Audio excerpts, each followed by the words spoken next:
follow-up to the patient I was talking about. So elderly man in his 60s, portly man, I think hypertension, diabetes, gets in a gunfight with police. He gets brought in. He has a tourniquet already placed to his upper arm.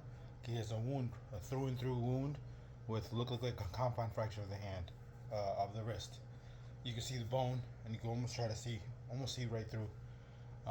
He has a tourniquet around his thigh, because there's a bullet wound through the thigh, and he has a wound here in his chest, and you see an expanding swelling with aortic hemostasis here and another hole here. So he comes in and he's talking and he's distressed. I feel short of breath. Help me, save me, put a tube in me, do whatever for me. So he's in distress. But this is March. I'm looking for bleeding. If I feel bleeding with arterial bleeding, that's bad.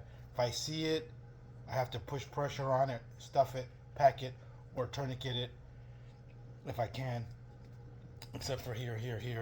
And then I hope I don't hear bleeding. That is bad. So massive hemorrhage I need to control first.